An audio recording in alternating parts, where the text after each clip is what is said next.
My name is Peter Gotzke. I'm a director of the Nordic Cochrane Center in Copenhagen and professor of research design and analysis at the University of Copenhagen. 2 years ago, I found out that our prescription drugs are the third leading cause of death after heart disease and cancer. Our drugs kill around 200,000 people in America every year, and half of these people die while they do what their doctors told them. So they die because of the side effects. The other half die because of errors. And it's often the doctors that make the errors, because any drug may come with 20, 30 or 40 warnings, contraindications, precautions, and so on. No doctor in the world knows about all this. So they give patients drugs that they should not have given them, that interact dangerously with other drugs or food items or so on. And then the patients die. That's the other half. So the other thing I found out 2 years ago was that much of what the drug industry does fulfills the criteria for organized crime in US law. And they behave in many ways like the mafia does.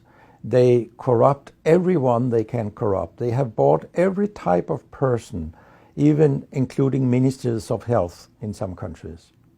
So there is a huge amount of corruption. In my country, for example, Denmark, we are regarded as having very little corruption. But yet we have thousands of doctors on industry payroll, although we are just 20,000 doctors. So this is an effective kind of corruption. The drug industry buys the professors first, then chiefs of department, then other chief physicians and so on. They don't buy junior doctors. So when several thousands are on industry payroll, it's really, really bad. And that's why I wrote my book, Deadly Medicines and Organized Crime, How Big Pharma Has Corrupted Healthcare. I hope to convince patients not to take so many drugs, because so many die from the drugs they take. In my country, people take so many drugs that every single citizen can be in treatment with 1.5 drugs from they are born till they die. This is incredible. And drugs are not that helpful. And they kill very many of us. We know that. That's why drugs are the third major killer after heart disease and cancer. So what we need in the coming years is to take far fewer drugs than what we do currently. If we did that and we were careful, then we could live longer and live better lives. Because drugs have many side effects, and patients often don't realize that when they become worse, that it could be a side effect of the drug, which they continue taking because that's what their doctors tell them. So when I was a specialist in internal medicine, what I very often did was that I stopped a lot of drugs, particularly in elderly people, and it's quite revealing to see a bedridden elderly person come into your ward, and when you stop the drugs, I mean, that person becomes many years younger. And many of these drugs affect the brain, and old people tolerate that very, very badly. They fall, and when they break a hip, 1/4 of them die.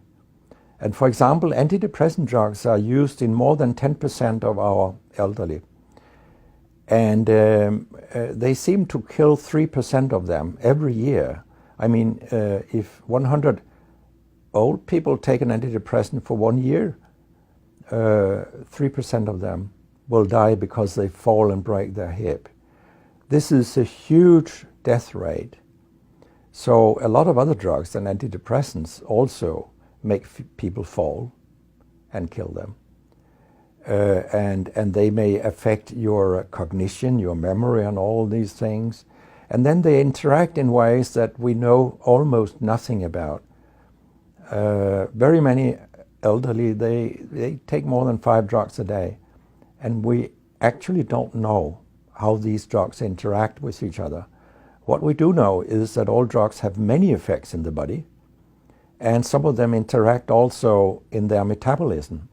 so that you can get a too high concentration of a drug if you take other drugs simultaneously. So we make a lot of harms that we don't even recognize. I have a pretty colorful collection of things people have called me during all these years. And sometimes journalists have asked me, why do you always look up controversy? And my reply is, I don't. Controversy looks me up. Because it's not popular to tell the truth in healthcare. You will get a lot of enemies, because a lot of people make money on false premises, doctors and industry alike. And our drug regulators and our politicians, they are on board on this wagon. So very few people are independent of money in healthcare.